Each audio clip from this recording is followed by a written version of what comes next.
Todos acharam, amém? Diz assim, a palavra do Senhor. 17, 26. Eu lhes fiz conhecer o teu nome, e ainda o farei conhecer, a fim de que o amor com que me amaste esteja neles, e eu neles esteja. Amém. Vamos orar. Maravilhoso Senhor, em nome de Cristo, ó Deus, eu te peço que o Senhor fale poderosamente conosco esta noite, através desta palavra, e que teu Espírito ministre, Senhor, a ponto, Senhor, de transformar o nosso ser, e assim, ó Deus, sermos, ó Pai, edificados no Senhor. Abençoa, Deus, toda a tua igreja, e todos aqueles, ó Deus, que estarão ouvindo esta palavra, em nome de Cristo. E que o Senhor conceda, meu Deus, sabedoria, que teu Espírito Santo me guie nas palavras, para que seja o Senhor, o edificador do corpo de Cristo, em nome de Jesus, amém. Amém? Como sempre, hoje é dia de ceia. Dia de ceia, a gente pensa em um dos aspectos da obra de Cristo sobre o seu povo. Bom? E a gente já vem há um bom tempo refletindo sobre isso. Se os irmãos depois quiserem pensar acerca da obra de Cristo sobre a sua vida, eu aconselho, tá bom, a visitar o nosso canal no YouTube e procurar os cultos de ceia que tem lá. E você ouvir novamente a ministração, para que você possa ter um vislumbre da glória de Cristo, da sublimidade do Filho de Deus, que deu a sua vida por nós, da sua supremacia, porque aprove a Deus convergir nele todas as coisas, e glorificá-lo, a ponto de que nenhum outro meio, nenhuma outra coisa pode fazer o que Jesus Cristo pode realizar. O que a obra de Cristo faz e fez e faz e continua fazendo, porque Ele é grande demais. E a cada dia que Deus traz ao meu coração um aspecto desta obra, mas eu fico tomado de regozijo pelo meu Jesus.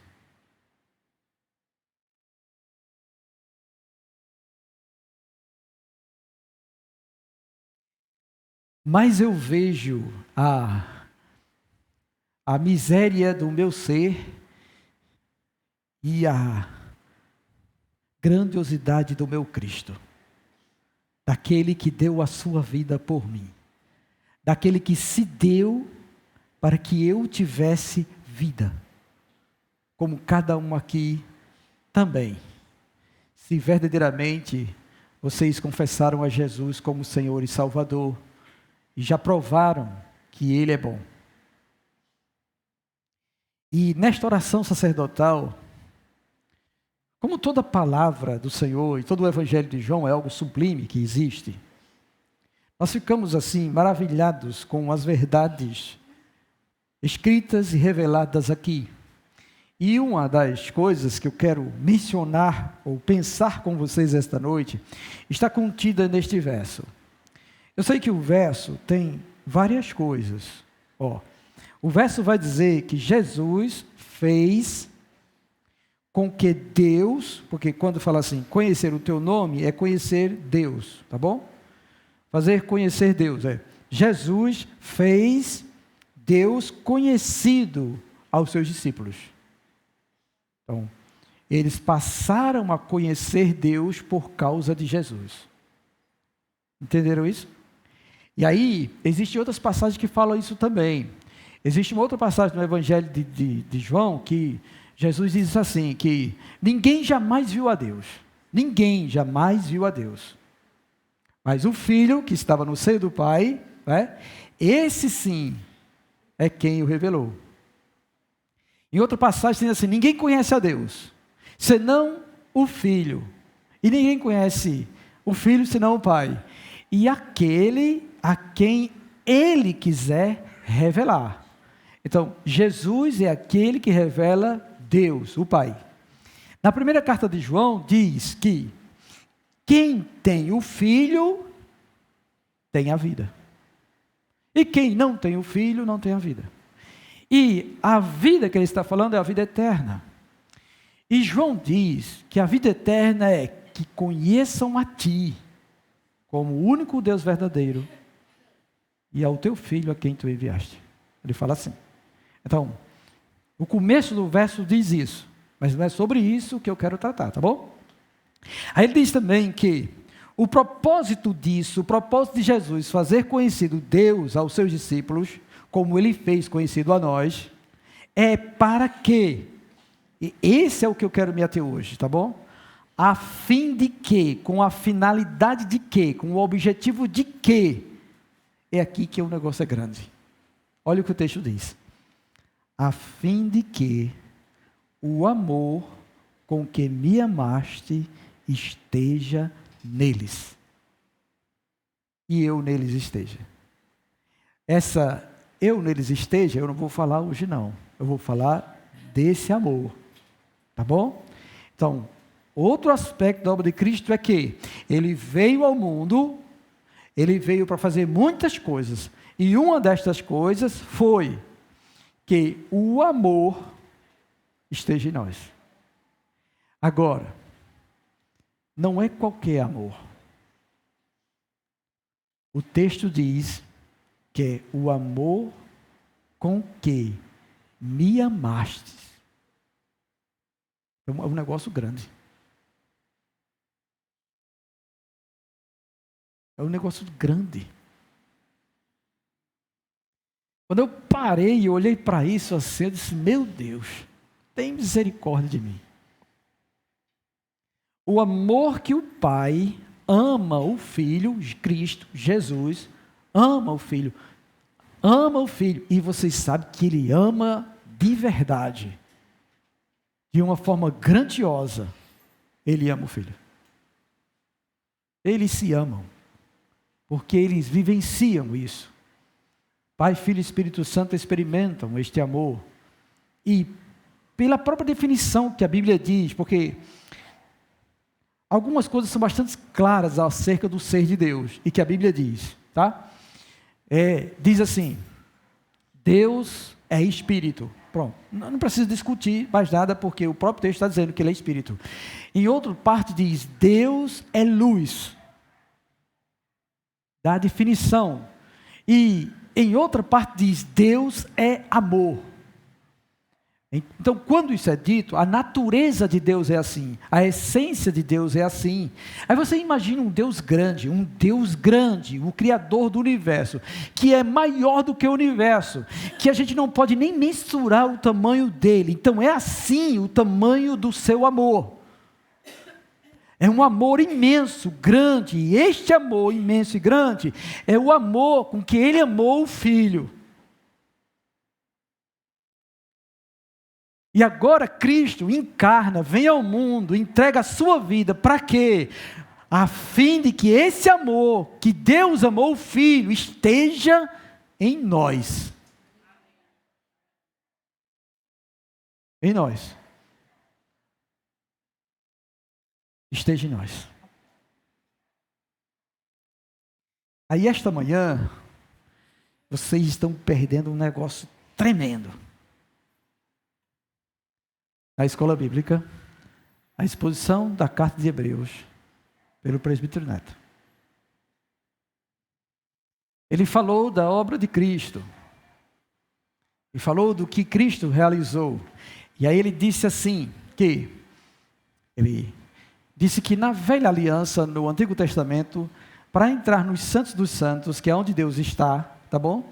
No santuário de Deus, no lugar santíssimo, só podia um homem, uma vez por ano. E tinha que fazer todo um negócio para poder entrar. E se entrasse todo errado, era fulminado ali.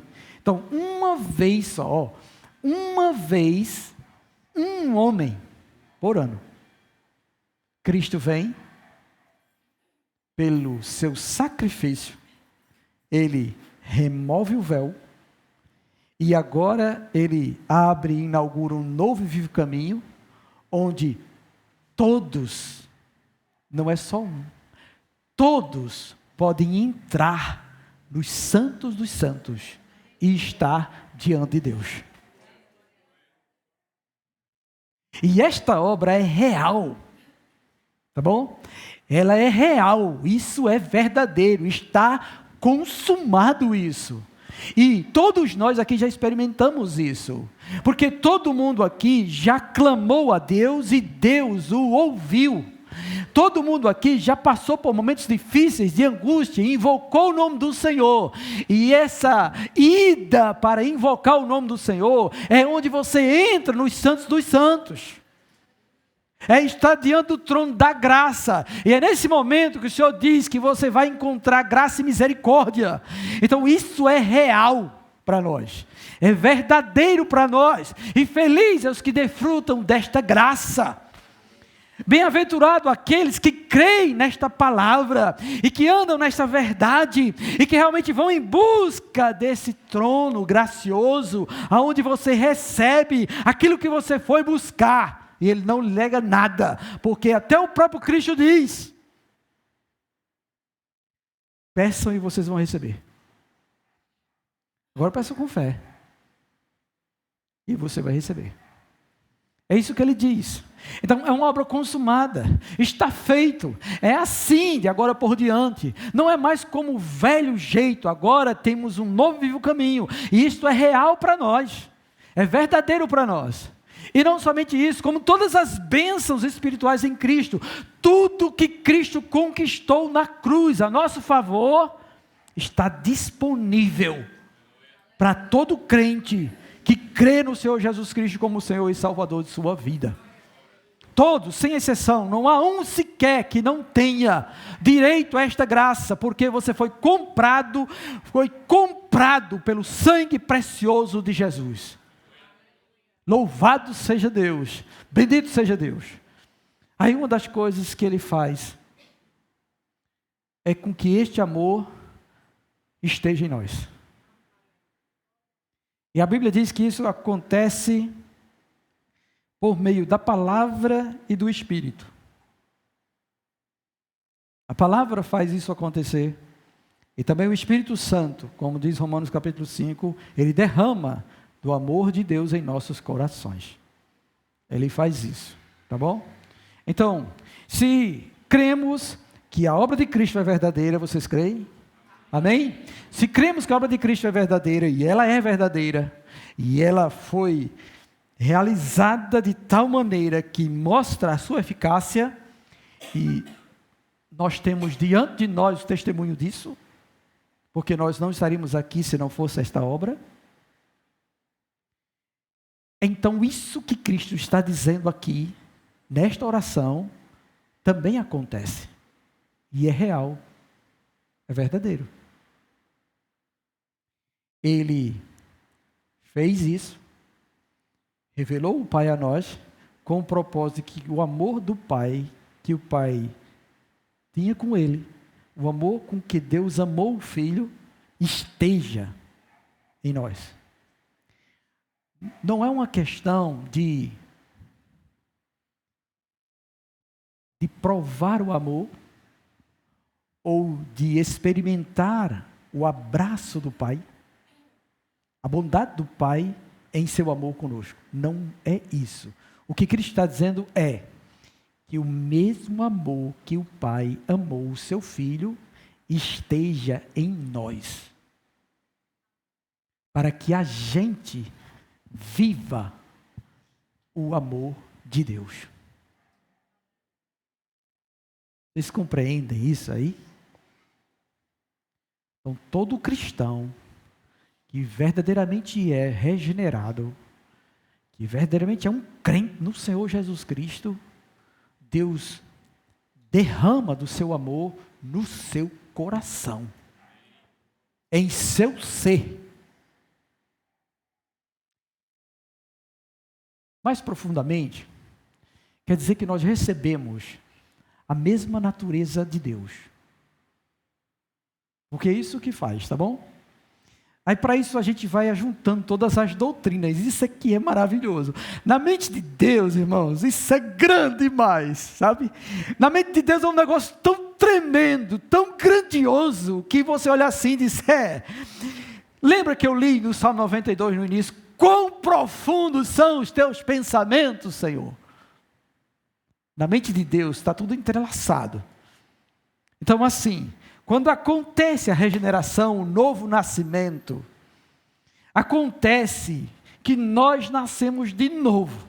E esse novo nascimento que nascemos, é um nascimento que é produzido por quem? João 1,13 diz, nasceram de Deus. Efésios diz, pois são feituras dele, foram feitos por ele. Então você e eu, nós temos, devido a essa nova natureza que Ele nos deu, também da natureza do Senhor.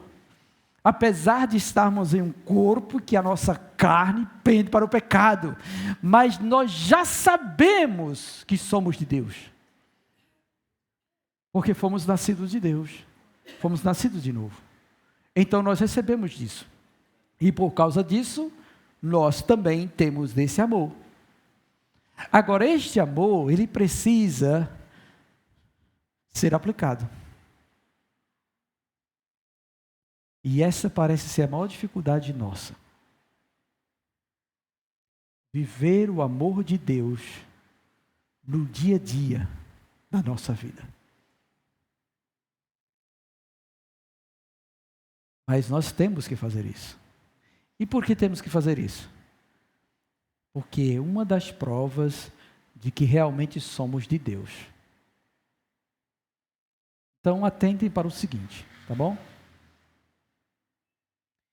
João, o mesmo autor do Evangelho, escreve uma carta, e nesta carta ele descreve algumas coisas em relação às provas, para que você tenha consciência de que é um verdadeiro cristão. Tá bom? Ele coloca provas. E as provas contidas nas cartas de João, a primeira carta de João é a prova da fé, a prova da obediência e a prova do amor. São 3 provas. Que você precisa se encontrar-se nelas, e se você realmente for achado nelas, então você é um crente. De verdade. É um verdadeiro filho de Deus. E se vocês quiserem conhecer isso de fato, de perto, vocês devem estudar a primeira carta de João na turma do estudo bíblico. Tá bom? Só que essa turma só vai começar em março. Mas vocês já vão se preparando. É na segunda-feira à noite. Primeira turma de João. Tá bom? Primeira carta de João. É o estudo bíblico da primeira carta de João.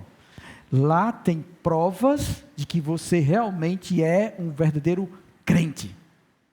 A prova da fé, da obediência e do amor. Vai estar lá. Tá bom?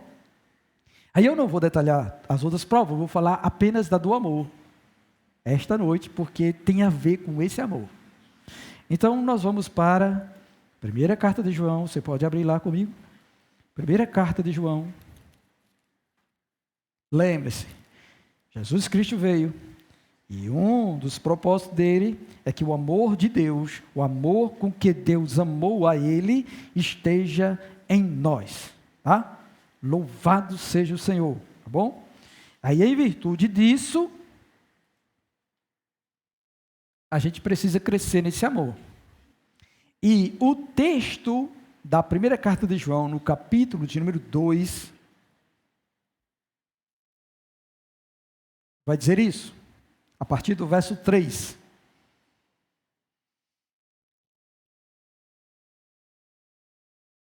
Ora, sabemos que o temos conhecido por isto, se guardarmos os seus mandamentos. Aquele que diz, eu o conheço e não guardo seus mandamentos, é mentiroso, e nele não está a verdade. Aquele, entretanto, que guarda a sua palavra, nele verdadeiramente tem sido aperfeiçoado o amor de Deus. Então, o amor de Deus está relacionado com o conhecimento dos mandamentos de Deus e a sua obediência a eles.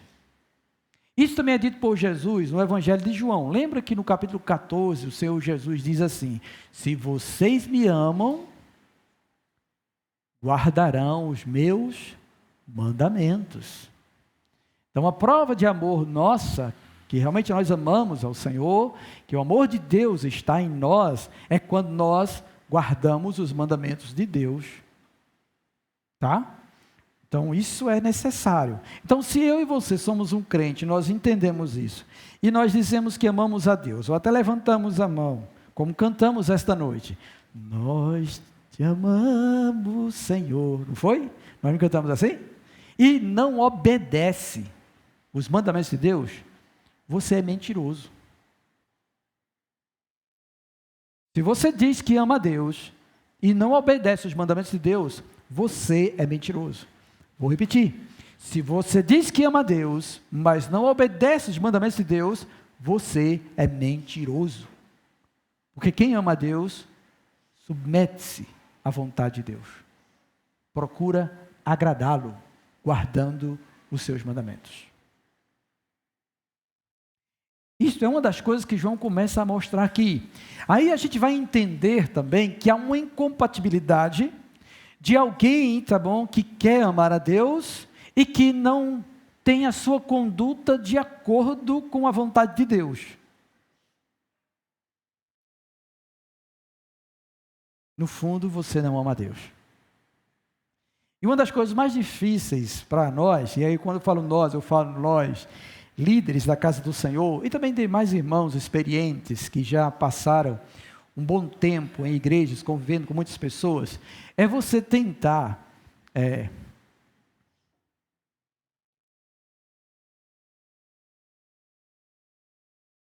tratar alguém como irmão em Cristo, quando ele está resoluto em não obedecer a palavra de Deus. Entendem isso assim? Eu chegar para a pessoa, tratá-lo como um crente. Rapaz, seu irmão, meu irmão, olha, isso está errado, olha, é desse jeito, não pode, olha, está escrito assim, você tem que andar desse jeito que a Bíblia está dizendo aqui. E a pessoa, não, mas eu não vou fazer isso não. O que é que vocês acham? Não é difícil isso? É difícil isso. Muito difícil isso. No fundo, a vontade que tem é dizer, tu não é crente não. Você está se enganando, sua consciência está cauterizada, você pensa que é, mas você não é.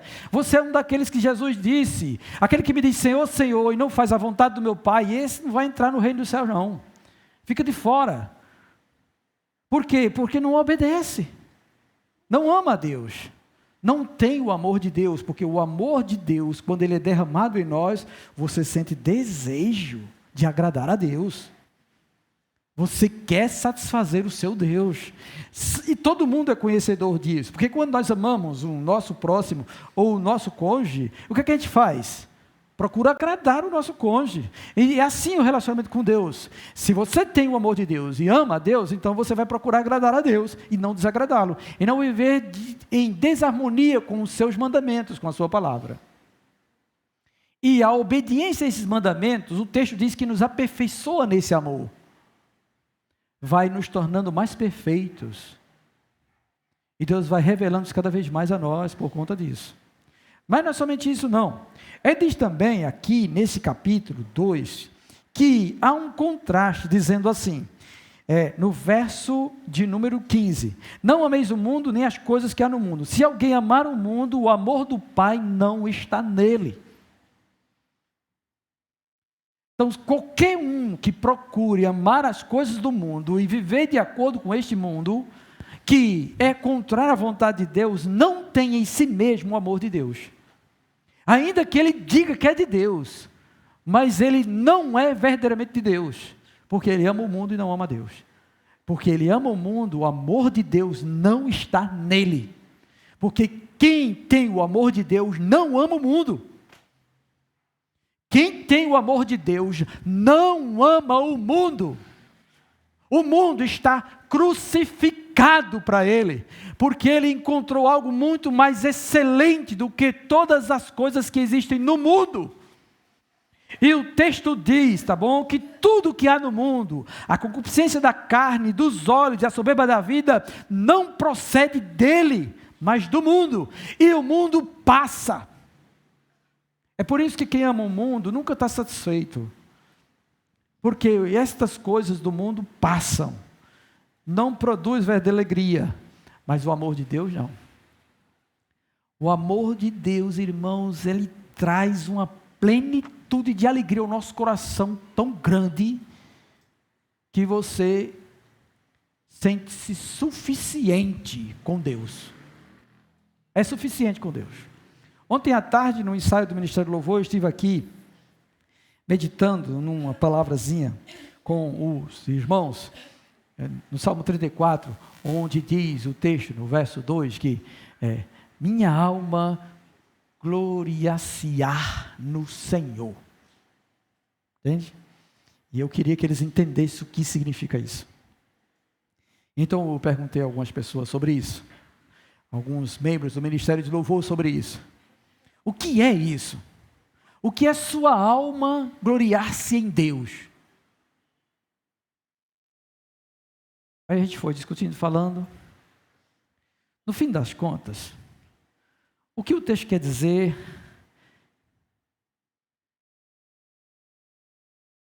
tem a ver com uma alegria produzida pelo ser de Deus no nosso ser. A gente contempla Deus, a glória de Deus, ou uma face da glória de Deus, e aí nosso ser exulta de regozijo diante de Deus.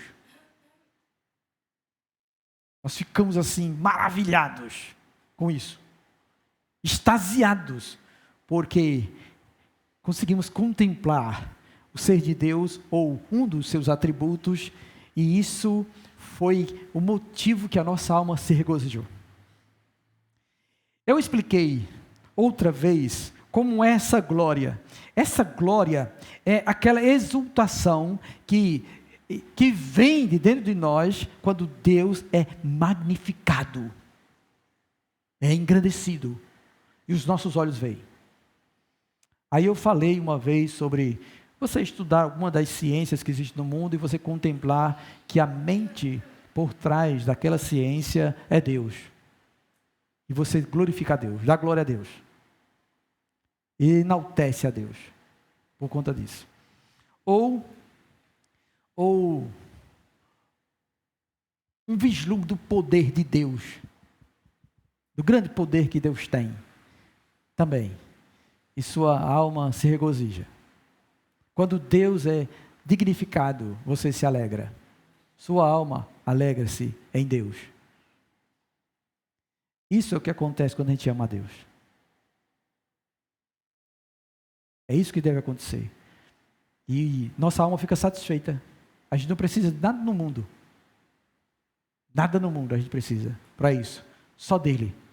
Só de olhar para ele. Só de vê-lo. Só de contemplar que ele criou tudo isso e sabemos que ele está por trás dessa criação toda. Nossa alma se regozija, se alegra em Deus, exulta em Deus, gloria-se em Deus, no nosso Deus, no meu Deus, no seu Deus. Eita glória! É assim que acontece. Aí, no capítulo 3 da primeira carta de João, também vai falar de uma outra faceta deste amor que Cristo trouxe para nós, do amor de Deus. No capítulo 3, verso 14, diz assim: nós sabemos que já passamos da morte para a vida, porque amamos os irmãos. Aquele que não ama, permanece na morte. Todo aquele que odeia o seu irmão é assassino. Ora, vós sabeis que todo assassino não tem vida permanentemente em si. O permanente em si. Nisto conhecemos o amor, que Cristo deu a sua vida por nós, e devemos dar nossa vida pelos irmãos. Ora, depois eu leio o 17. Mas o texto de João está falando que nós temos conhecimento, tá bom, de que estamos no Senhor porque amamos o nosso irmão, porque amamos o nosso próximo. Aí, o que acontece? Ele vai dizer que aquele que não ama permanece na morte. Esse permanece na morte significa que a pessoa está em trevas, que a pessoa não é de Deus. Ela não nasceu do Senhor. Mas se ela ama, ela nasceu de Deus. Aí ele vai falar do ódio que alguém pode nutrir por outra pessoa. Então, para explicar essa questão de não amar e permanecer na morte, ele fala: todo aquele que odeia seu irmão é assassino. E ele diz que vocês sabem que todo assassino não tem vida eterna em si mesmo. Não tem. Isso quer dizer que, se Cristo, lá na oração sacerdotal, disse que Ele fez conhecer Deus a nós, a fim de que o amor de Deus esteja em nós, e nós, qualquer um aqui, tiver alguma coisa contra o outro irmão, você não é de Deus. Não é de Deus. Porque se é real e é eficaz a obra de Cristo, então quando Cristo executou toda a obra dele, quando ele deu a sua vida, morreu na cruz e operou tudo, está consumado, o amor do Pai foi derramado em nós porque nós cremos em Cristo, então nós devemos amar o nosso irmão. E por conta disso não pode haver ódio ou indiferença entre nós. E se há, quem tem isso não é de Deus, e não tem o amor de Deus, e não está no reino de Deus, e não tem a vida eterna. Porque o texto está dizendo isso. E agora, pastor, mas fulano disse um negócio contra mim, etc e tal. Perdoe e ame. Não é fácil não, pastor. Não me interessa. A ordem de Cristo é perdoar. Por acaso, quando você pecou contra Ele, Ele, quando perdoou você, Ele disse: você fez muita coisa contra mim, não vai dar não. Ele disse isso?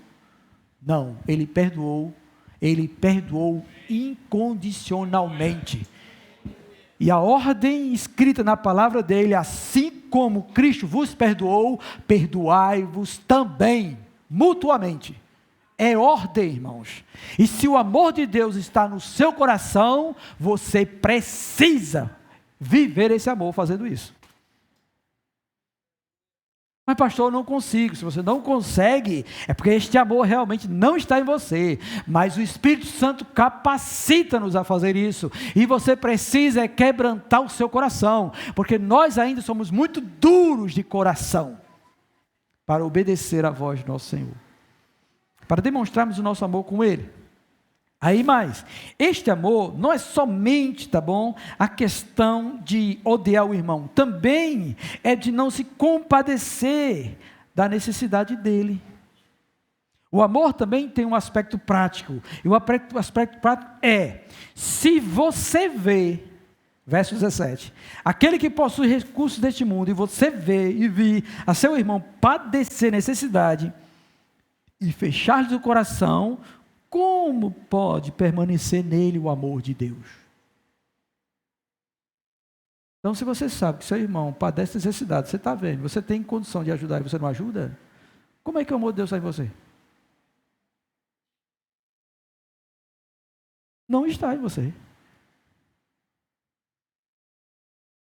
Porque o amor de Deus vai fazer você ajudar o irmão. Não é dito aqui a questão de você sustentar o irmão necessitado. Está dizendo assim: se você vê a necessidade dele, é urgente, é agora. É como você saber que tal fulano está desempregado, não tem nem o que comer, você tem o que comer, você não dá nada a ele.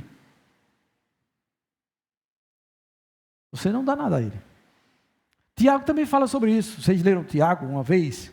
Tiago também diz isso: se você vê o irmão padecer necessidade e você dizer assim, vai-te em paz, e não dá o que ele precisa comer ou vestir, sua fé é vã. Ele diz isso. E João está testificando isso aqui também, dessa maneira. Então a gente precisa estar atento na questão deste amor com que Cristo amou o Deus Filho, Jesus, também está em nós, porque esta é a obra de Cristo. Aí, olhando para isso, no capítulo 4, no verso de número 21, vai ter outra colocação acerca do amor. Ora, temos da parte dele este mandamento: aquele que ama a Deus, ame também seu irmão. Então, o mandamento é esse. Você ama a Deus? Amém. Então, ame seu irmão também. Mas não consigo ficar perto dele. Então, será que você tem o amor de Deus?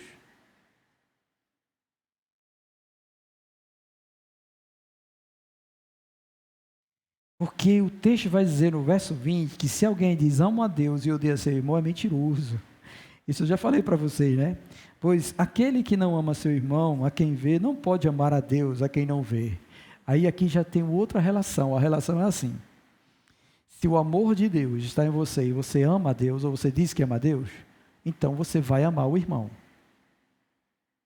Porque esse amor que Cristo trouxe, o amor de Deus que é derramado no seu coração, faz com que você ame o irmão.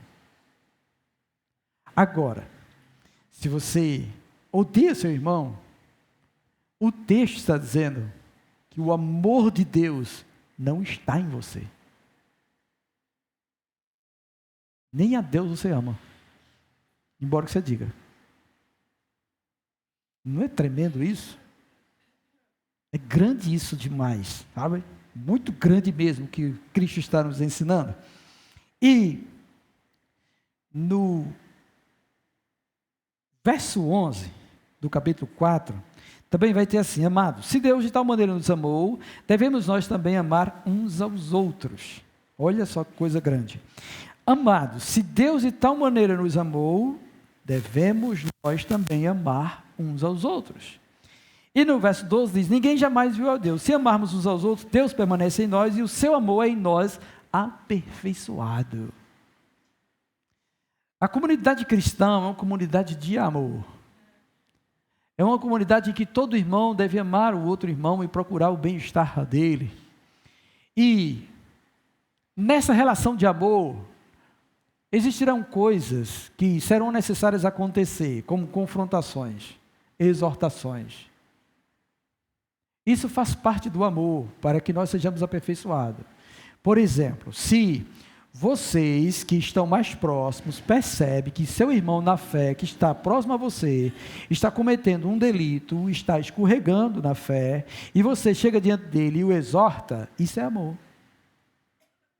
É porque você quer o bem dele, quer que ele se conserte, para que ele possa realmente provar da graça do Senhor e continuar sendo amado por Deus, e as bênçãos de Deus sejam sobre a vida dele. Mas se ele se irrita, e ele fica com raiva, e ele não quer realmente ser exortado ou corrigido, isso é prova de que ele não é filho de Deus. Porque o filho de Deus, apesar de sentir-se mal naquela hora, entende que era para o bem dele, para que ele pudesse realmente ser uma bênção diante de Deus, e ser abençoado por Deus também.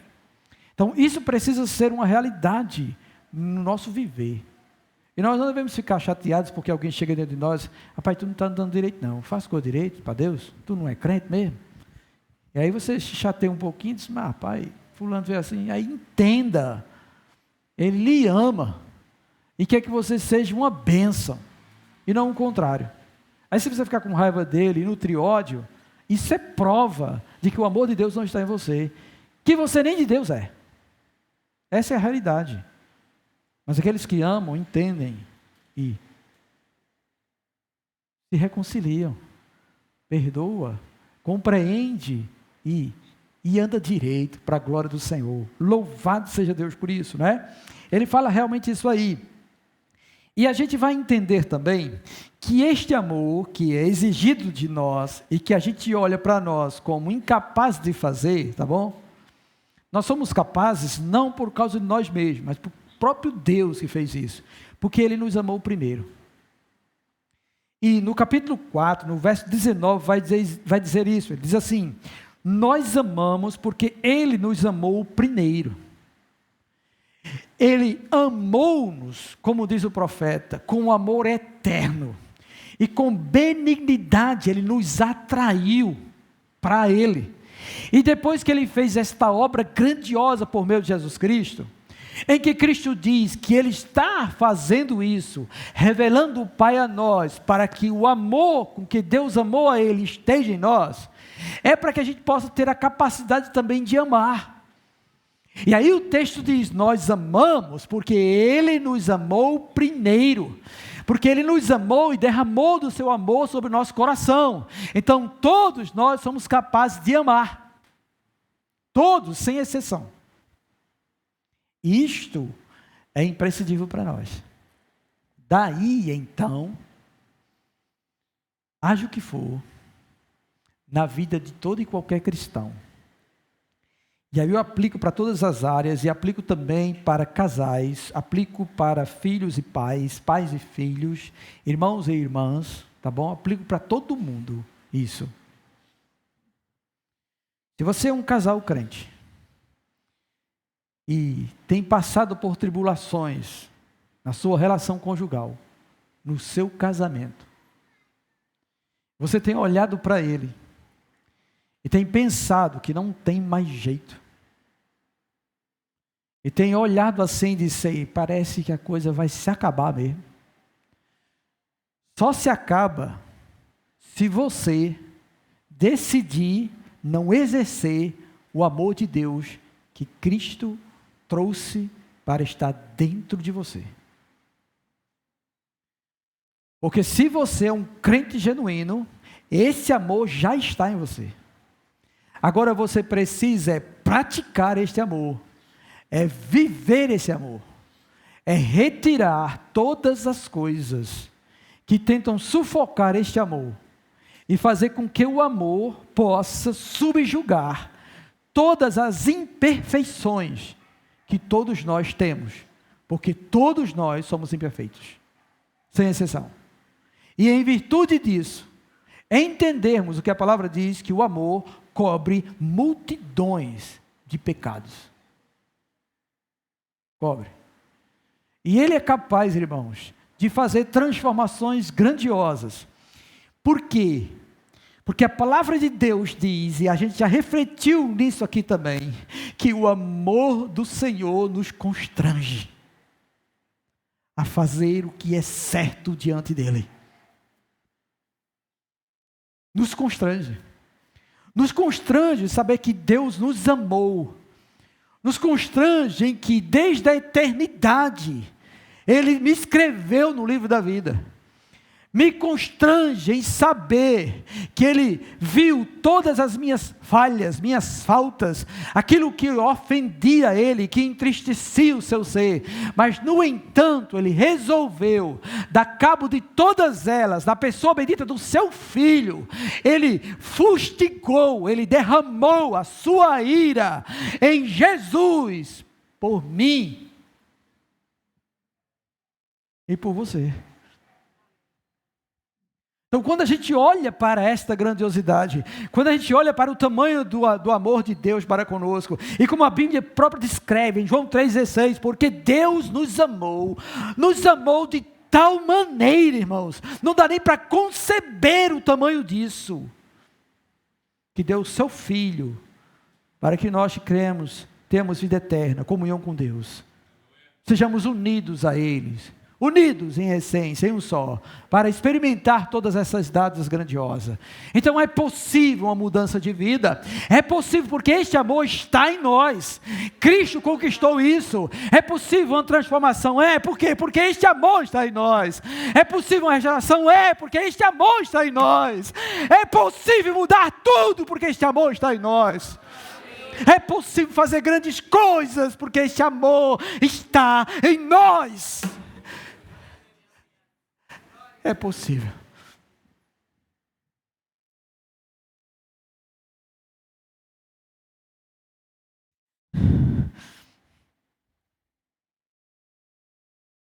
E é por causa disso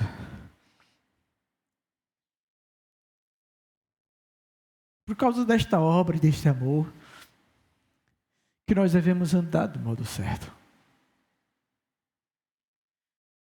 E nós devemos tirar toda dureza do nosso coração.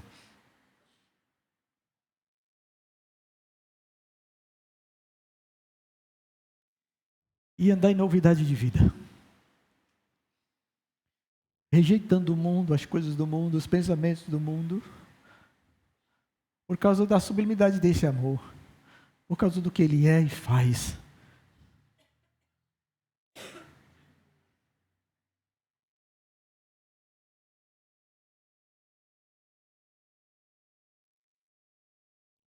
E uma outra coisa que esse texto de João 17, 26 diz, é que se o amor do pai com o filho é de tal maneira que eles convivem sumamente bem,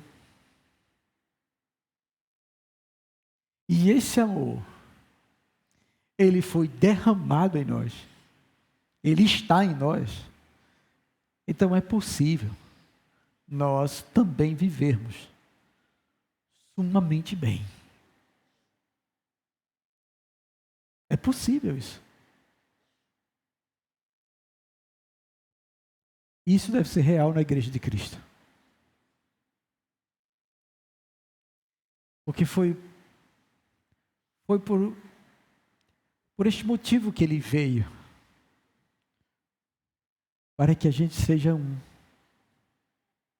Como ele é um com o Pai. Então é possível.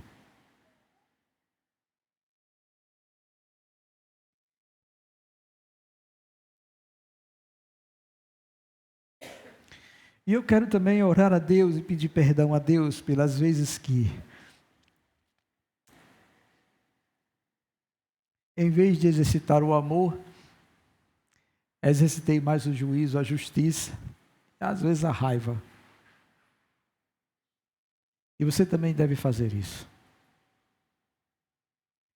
Não fale mal de ninguém. Não saia da sua boca nenhuma palavra torpe. Nenhuma impudicícia seja mencionada pelos vossos lábios. Mas só fale aquela palavra que for boa, quando houver necessidade, para a edificação daqueles que a ouvem. Não colabore com a desunião. Não seja você um cooperador da destruição de uma casa, da unidade do corpo de Cristo. Não se torne um inimigo da cruz dele, mas seja alguém que deseja ver a glória do Senhor no corpo de Cristo, na vida de outrem, numa casa, num lar, numa família, porque foi isso que ele veio deixar para nós como missão, para que o nome dele fosse glorificado. E se há alguém aqui que esta noite também, diante de tudo isso, percebeu que não tem vivido o amor de Deus,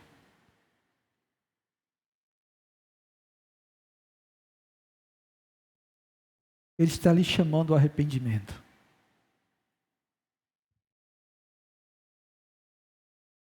E eu quero que você feche seus olhos. E aí onde você está, você ore a Ele. Confesse diante de Deus a sua transgressão. Suplique a sua misericórdia. E ande em amor.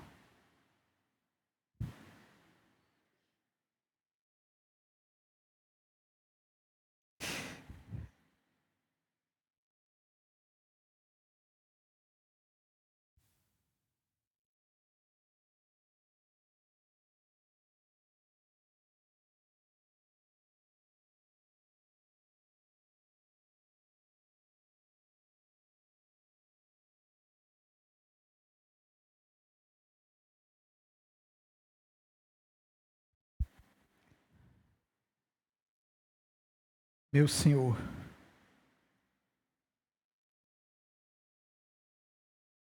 glorificado seja o teu nome, Senhor.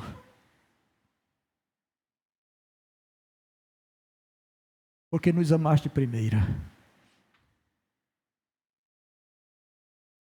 Glorificado seja, Senhor, o nome do teu Filho amado Jesus Cristo, no qual ele mesmo mencionou, Senhor, que fez com que o Senhor fosse conhecido a nós, a fim de que o amor que o Senhor o amou esteja em nós. Pai, eu suplico a Ti, Senhor, teu perdão e a tua misericórdia,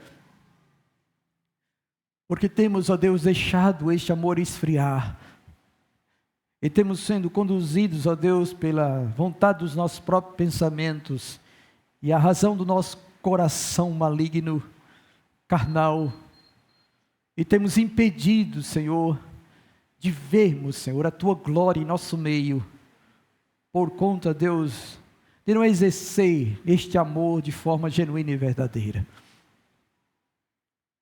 Mas na noite deste dia eu te rogo, pelo Teu Espírito que em nós habita, Senhor, que o Senhor mude esta situação. E que este lugar que o Senhor, ó Deus, escolheu para que o Seu nome fosse exaltado, e que dia após dia tem nos instruído, Senhor, em como nós devemos andar diante de Ti, Senhor, possa ver o Senhor, experimentar a Sua graça, de uma forma muito mais abundante, Senhor, muito mais plena, e possamos ver, ó Deus, aquilo que a Tua palavra descreve, Senhor, que se nós amarmos uns aos outros, o Senhor permanece em nós, e em nós é aperfeiçoado, Senhor, o Seu amor. Pai Santo, em nome de Cristo, ó Deus, eu rogo a Ti, Senhor, por esta casa, pela vida de cada um dos meus irmãos que aqui está, que veio aqui esta noite, por cada um, ó Deus, que tem, ó Deus, contemplado esta palavra, que o Senhor, em nome de Jesus Cristo, ó Deus, nos ajude a amarmos verdadeiramente, meu Senhor. E com isso, ó Deus, temos a prova de que somos, Senhor, filhos de Deus, nascidos de Deus, crentes, genuínos, para o louvor e glória do Teu santo nome. Ajuda-nos, Senhor, e transforme a nossa vida, em nome do Senhor Jesus Cristo. Amém.